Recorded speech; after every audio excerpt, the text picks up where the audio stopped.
Bueno, vamos a esperar que vengan el resto de los compañeros. Y si no, estaremos nosotras dos solitas.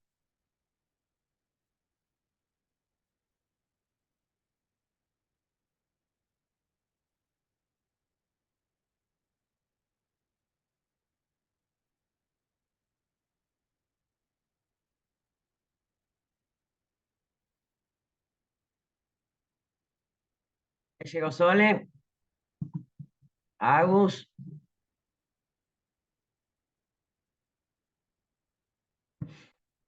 Hola, Sole.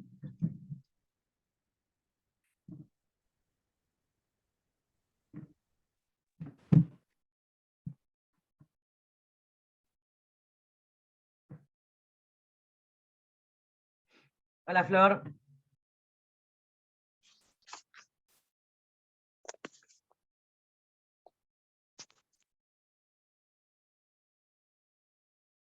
Hola, Agus.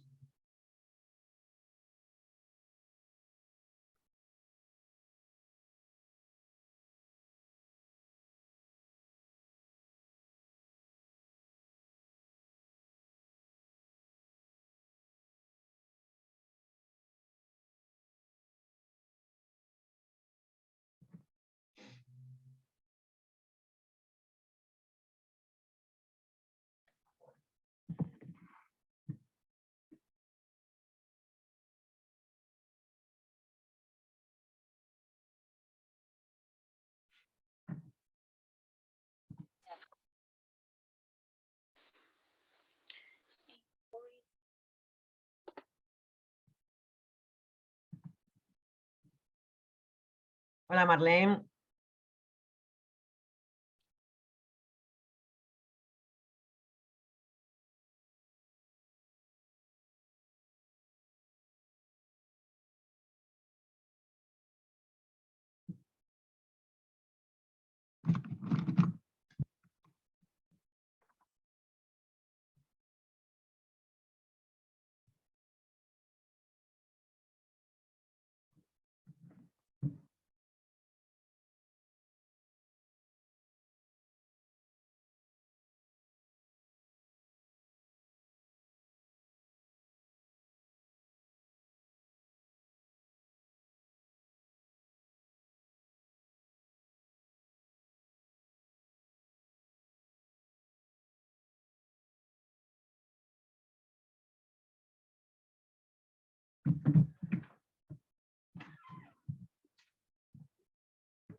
Y llegó el día de la clase.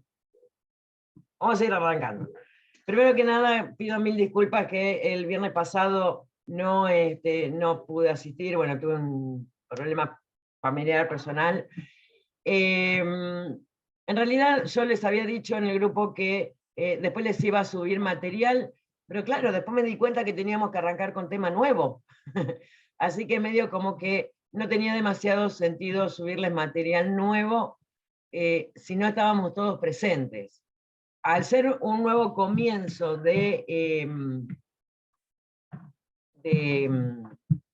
módulo, era preferible postergarlo antes que, obviamente, subirles un video con lo que tendríamos que empezar a ver. Bien, el tema que vamos a empezar hoy, básicamente es una de las partes más simples de todo lo que es el trabajo en la farmacia. ¿Por qué? Porque es la parte del sistema digestivo. Y dentro de todo lo que es la parte del sistema digestivo, de las patologías que vamos a ver del sistema digestivo, la gran mayoría alguna vez hemos tenido. Y más o menos es una de las cosas más frecuentes y que más se va a, por decirlo de alguna manera, trabajar con esto, porque son cosas que muchas veces se pueden resolver de una manera sencilla, sin demasiados problemas, y obviamente va a ser, vuelvo a repetir, ¿vieron? A mí me encanta repetir 20 veces las cosas, uno de los módulos más simples. Obviamente ya, o sea, la parte de patología la vamos a empezar a ver la semana que viene. Hoy nos vamos a dedicar, como nos dedicamos siempre al principio, a hablar un poco de lo que es la anatomía, del sistema digestivo, para después, obviamente, poder encarar un poco todo lo que es la patología. Con respecto a la anatomía, ya saben que siempre es una introducción, como para más o menos ubicarnos, y después ir viendo un poco qué es lo que puede ir ocurriendo. Para eso, vamos a arrancar mirando un videíto que vamos a ir viendo entre todos juntos, y obviamente después también lo van a tener en el aula para que lo puedan obviamente ver. Acuérdenme que lo abro así. Mientras se abre les cuento por qué elegí ver el tema, antes que nada, con un video. Las que me vienen conociendo ya desde hace un par de módulos saben que soy horrible dibujando, y realmente encontré un videíto de YouTube que está realmente muy, pero muy didáctico, pero que obviamente lo vamos... El sistema digestivo tiene tres... Pare, doña Elena. Lo vamos a ir cortando y después también lo van a tener en el aula para que lo puedan ver todas las veces que ustedes quieran. Bien. Vamos a ver el videito. Y después obviamente vamos a ir hablando un poco también de la anatomía. Voy a apagar la cámara porque como vamos a estar compartiendo el videito, para que no se trabe todo.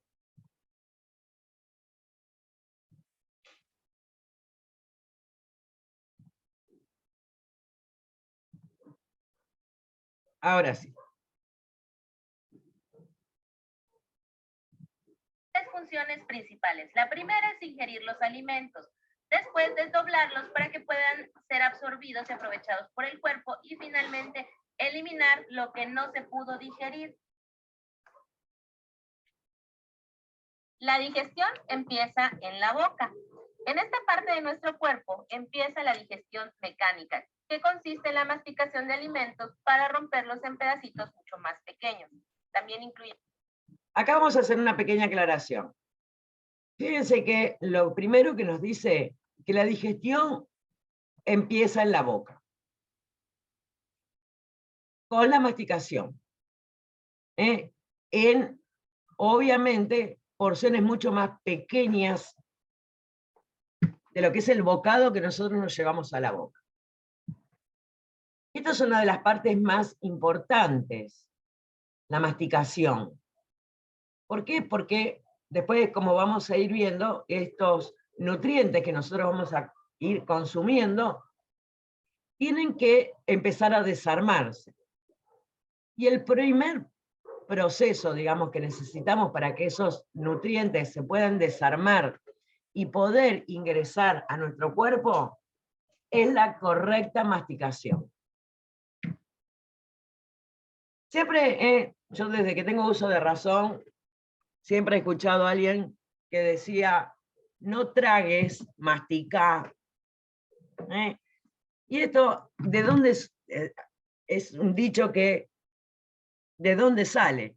Precisamente de ahí, de que una correcta masticación va a ayudar siempre a una mejor digestión. No es únicamente un dicho de abuelas. Proyección de músculos lisos del estómago y del intestino delgado, que se encargan de mezclar los alimentos más adelante. Una vez que la comida ha sido triturada en pequeños trozos, una enzima digestiva en la saliva comienza a desdoblar los carbohidratos. Esto es a través de la digestión química. La digestión química es la acción de las enzimas para desintegrar moléculas grandes en moléculas más pequeñas que pueden ser fácilmente absorbidas por las células. La amilasa es una enzima que se encuentra en la saliva. Acá vamos a hacer una aclaración también porque la palabra enzima, ¿qué significa enzima? Básicamente, enzima es una sustancia que me va a desarmar algo en porciones más pequeñas. En este caso, esta enzima, que se llama amilasa, está presente en la saliva y me va a ayudar a desarmar a los hidratos de carbono.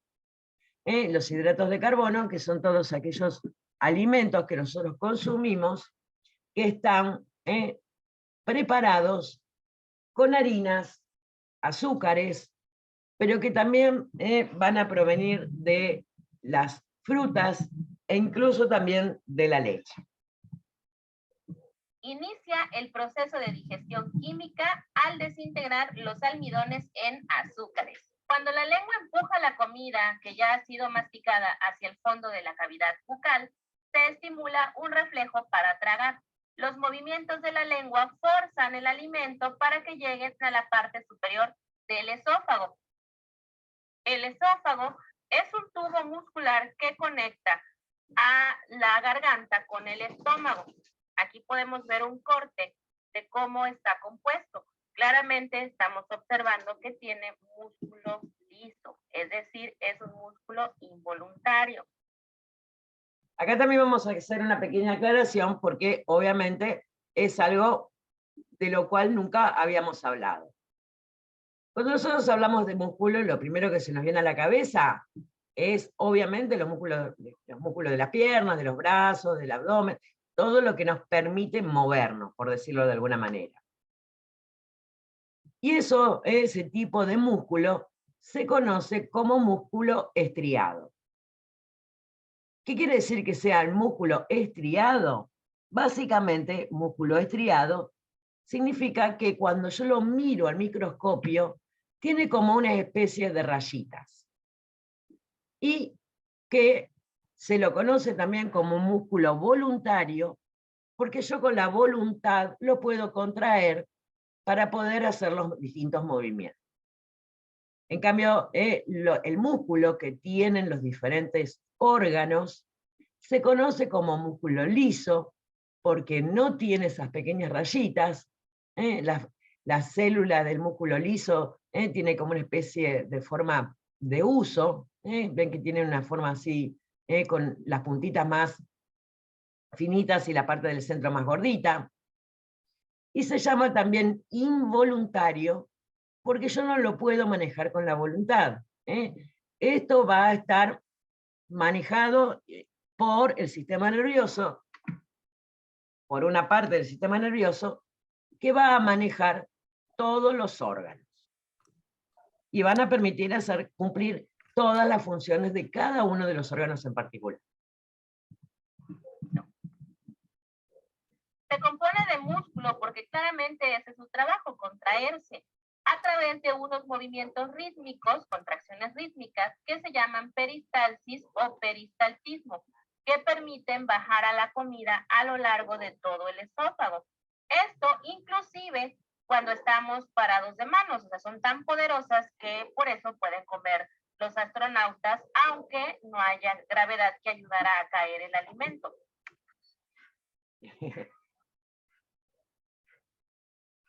Cuando una persona traga, una pequeña superficie aquí, que es el cartílago, llamada epiglotis, cubre la entrada de la tráquea. Si esta no es cubierta, el alimento puede entrar a la tráquea y causar que la persona se ahogue. Bien. Acá también vamos a hacer, vieron que después van a tener el video completo en clase, en el aula. Por eso me tomo el atrevimiento de cortarlo a cada rato. Nosotros tragamos en la garganta y también a través de la boca nos permite entrar el aire a la vía respiratoria. Ahí, obviamente, para que cuando nosotros estamos tragando y el alimento no se vaya a la vía respiratoria, hay un pequeño cartílago que me cierra la vía respiratoria para impedir que, obviamente, el alimento vaya a la vía respiratoria, que siga por el esófago, que no vaya para la tráquea. Todos en algún momento nos ha pasado que precisamente eso de atragantarnos, y enseguida empieza la tos, porque obviamente esa tos va a estar destinada a tratar de eliminar eso que se metió donde no se tenía que meter. Y otro dicho de abuelas que tiene también una razón muy lógica, es precisamente no hablar con la boca llena. ¿Por qué? Porque para poder hablar, esa tapita que me va a cubrir la vía respiratoria se tiene que abrir para que el aire salga de la vía respiratoria y permita el sonido. Pero si yo estoy tragando y hablando al mismo tiempo, obviamente se corre el riesgo de que ocurra eso. Si esto está ocurriendo, el cuerpo inmediatamente responde iniciando el reflejo de tos para sacar el cuerpo extraño y no entre a los pulmones. Por eso, cuando estamos comiendo en casa, nos recomiendan no hablar mientras estamos haciéndolo, porque cuando hablamos, metemos un poquito de aire para empezar a hablar, y en ese movimiento puede ser que pase un poco de comida donde no debería pasar y nos podemos atragantar. Cuando el alimento sale del esófago, llega a otra parte del sistema digestivo conocido como el estómago. El estómago es un órgano hueco en forma como de saco y es muscular, también de músculo liso. La entrada al estómago es a través de un esfínter en la parte superior que se llama esfínter cardias. De nuevo corto. Esa palabra esfínter también es un músculo, pero en vez de ser un músculo que se estira, es un músculo que tiene forma circular y que se abre o se cierra.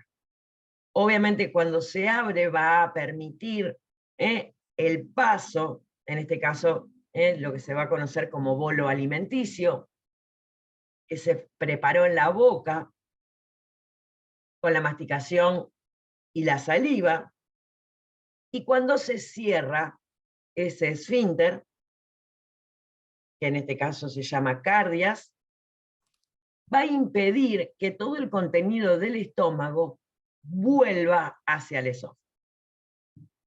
O cardíaco. El esfínter de salida del estómago es el esfínter pilórico o píloro. Las paredes estomacales tienen 3 capas superpuestas de músculo liso involuntario que están involucradas en la digestión mecánica. Estos músculos al contraerse ayudan a desdoblar aún más los alimentos, pero además en la pared tienen glándulas que secretan enzimas digestivas y estas revisten las paredes internas del estómago. Estas glándulas secretan una sustancia ácida que tiene un pH cercano a 2. Este pH... Acá también vamos a hacer una pequeña aclaración. Esta sustancia, que no es otra cosa que el jugo gástrico, dice que es muy ácida y habla de la palabra pH. El pH no es otra cosa que una escala que me mide el grado de acidez o alcalinidad que tiene una sustancia. Es una escala que va del 1 al 14, todo lo que está entre el 1 y el 7 es ácido, y todo lo que está entre el 7 y el 14 es alcalino o básico. Ese jugo gástrico es extremadamente ácido. Está alrededor del 2. Algo similar a lo que es el limón. El limón también tiene un pH 2. ¿Por qué tenemos ese ácido ahí adentro? Porque obviamente también va a cumplir un montón de funciones precisamente en la digestión.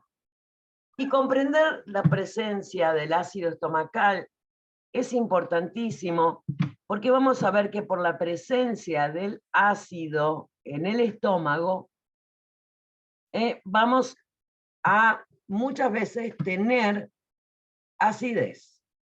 Una de las cosas, uno de los síntomas más frecuentes en el aparato digestivo, y que vamos a estar vendiendo muchísimos fármacos precisamente para la acidez. De hecho, si miramos la tele, seguramente vimos muchos de estos acidez. Ya lo vamos a ver cuando veamos la parte patológica. H es parecido a la acidez de un limón. Si el esfínter de la porción superior del estómago no cierra bien y permite una filtración, esta situación puede provocar lo que se le conoce como acidez. La acidez del estómago es favorable para la acción de la pepsina, la cual es una enzima que está involucrada en el proceso de digestión química de las proteínas. Las células que recubren el interior del estómago secretan una mucosidad que evita que la pepsina y la acidez dañen las paredes del estómago. Otra cosa importante. ¿Por qué? Porque para que todo ese ácido no dañe la pared del estómago, todo alrededor de la pared del estómago va a haber como una especie de capa protectora que se llama moco gástrico protector, que precisamente va a ser como una especie de aislante para que todo ese ácido que es tan importante en la digestión no dañe la pared del estómago.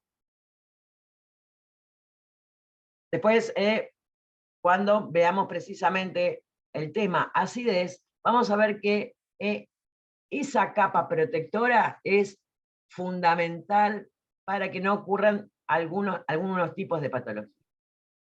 Y antes que proseguir, quiero también hacer otra pequeña aclaración, que seguramente vienen escuchando de lo que es la digestión mecánica, de lo que es la digestión química.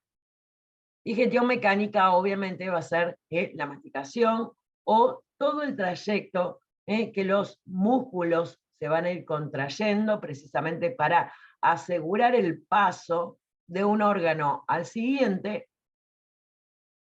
Y la digestión química básicamente es el ataque de las enzimas en distintos tipos de nutrientes para permitir seguir desarmándolos para que sean cada vez más chiquititos. Porque si esto pasara y no se pudiera proteger, se daría origen a las úlceras gástricas.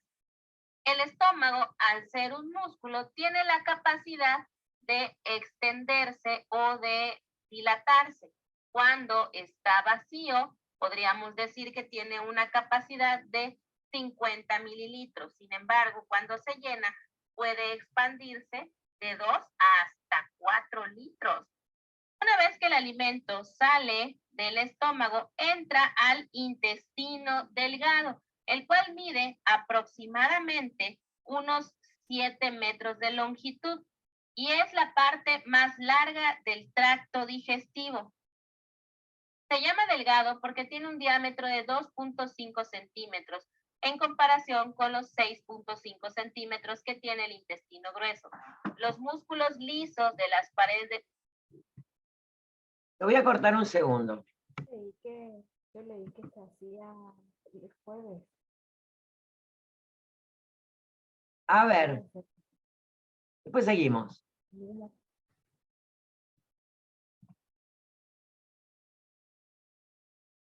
¿Quién me sabe decir qué parte del asado es el intestino delgado? No compró la misma que te sale 200 pesos ya. Y acá por pasar te quiero vender. A ver si adivinan.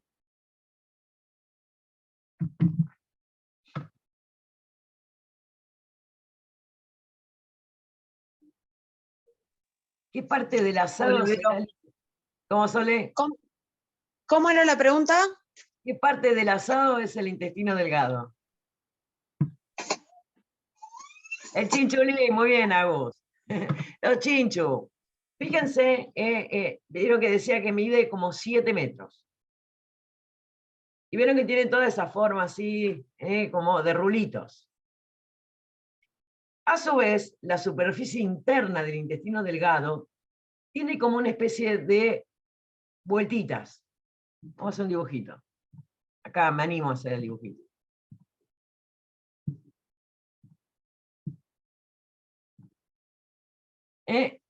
Adentro del intestino, ahora vamos a hacer recto, no vamos a hacer. Tiene como pliegues y cada uno de estos pliegues tiene pliegues más chiquititos. En definitiva, si yo pudiera extender en una superficie todo eso, esos 7 metros de largo que tiene el intestino delgado, se convertirían en 200 metros cuadrados. El tamaño de una cancha de fútbol, imagínense, no el chinchulín, el de la vaca es mucho más largo, hablamos del nuestro. Si nosotros lo pudiéramos extender, abarcaría la superficie de una cancha de fútbol. Loquísimo esto. ¿Qué beneficio trae esto? Es la gran absorción que tiene el intestino delgado para absorber todos los nutrientes. ¿Qué es lo que ocurre? Así, ya con la boca había empezado el desarme, digamos, del alimento. En el estómago continuaba. Después, ahora vamos a ver que acá en el intestino continúa. Pero yo ahora tengo que lograr que esos nutrientes que llegaron acá al intestino delgado pasen al torrente sanguíneo. Por lo tanto, del tamaño, vamos a pintarlo de verde, del tamaño que llegó, para que pueda atravesar la pared y pasar al torrente sanguíneo para que esos nutrientes lleguen absolutamente a todas las células de mi organismo, obviamente tiene que estar en un tamaño ínfimo para que pueda pasar. Y después, estos hidratos de carbono, estas proteínas, estos lípidos, van a llegar absolutamente a todas las células de nuestro cuerpo para que nuestro cuerpo las utilice para su trabajo, para lo que tengan que hacer. Es impresionante cómo la superficie de absorción se puede ampliar tanto con un pequeño plieguecito. Vamos a seguir mirando el video.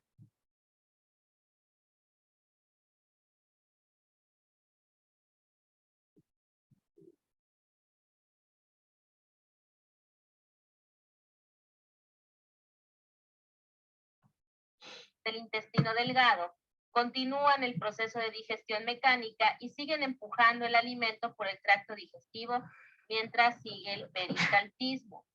La digestión química continúa en el intestino delgado por la acción de 3 órganos que también están involucrados: el páncreas, el hígado y la vesícula biliar. El páncreas tiene principalmente 2 funciones: la producción de enzimas que digieren proteínas, como por ejemplo la tripsina, o carbohidratos y grasas, y la producción de hormonas. Adicionalmente, el páncreas también secreta un fluido alcalino que aumenta el pH del intestino delgado hasta alcanzar un valor ligeramente mayor de 7 para crear un ambiente favorable para la acción de las enzimas intestinales. El hígado es el órgano interno de nuestro cuerpo más grande y está especializado en producir bilis, que es una sustancia que ayuda a disolver grasas. Diariamente produce cerca de 1 litro de bilis y el exceso de esa sustancia se almacena en la vesícula biliar y es liberada en el intestino cuando es necesaria. En general, En el intestino delgado se va a realizar la absorción de diferentes nutrientes. Para poder hacer esta absorción, acá está. Miren cómo son estas vellosidades. Se tiene en las paredes unas proyecciones que se conocen como microvellosidades, las cuales permiten hacer mucho más eficiente el proceso de absorción porque están aumentando la superficie disponible para realizarla. El intestino grueso es la última parte del viaje de la comida por el sistema digestivo. La principal función del intestino grueso es la absorción de agua. Además, en el intestino tenemos una serie de bacterias que más que una infección, producen en nuestro cuerpo una relación simbiótica mutualista porque a partir de lo que ellas pueden absorber, producen vitamina K y algunas vitaminas B que el cuerpo puede utilizar más adelante. Hasta aquí el nuevo video. Bien. Yo soy la bióloga Elena.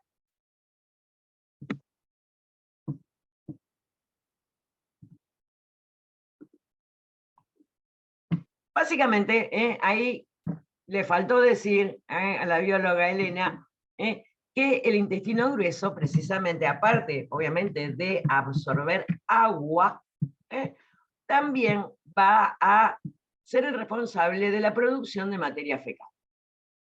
El intestino grueso va a terminar en el recto, que el recto básicamente es la porción final del intestino grueso, que es donde se va a depositar la materia fecal ya formada, hasta el momento que aparezca el deseo defecatorio, y donde obviamente después a través del esfínter anal va a permitir salir.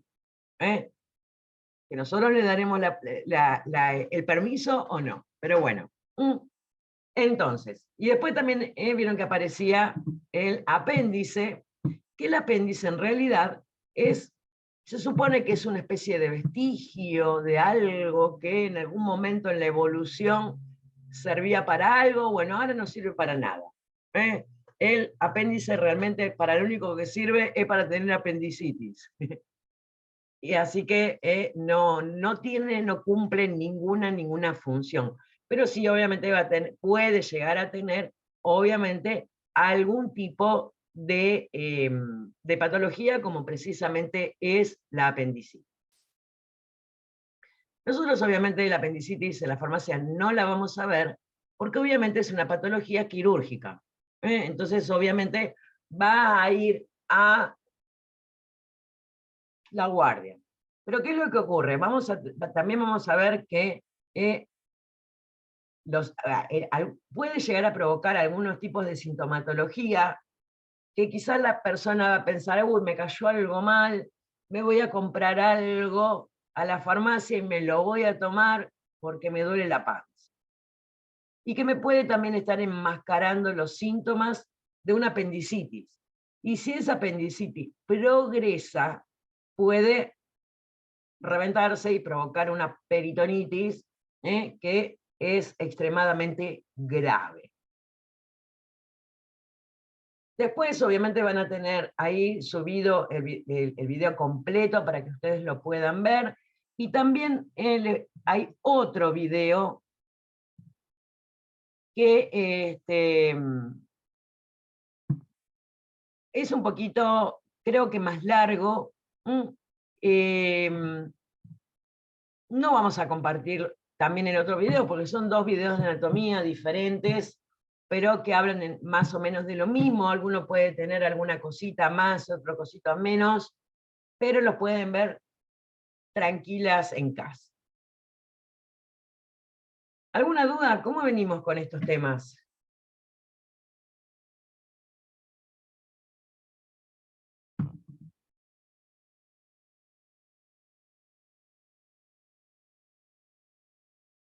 ¿No hay dudas?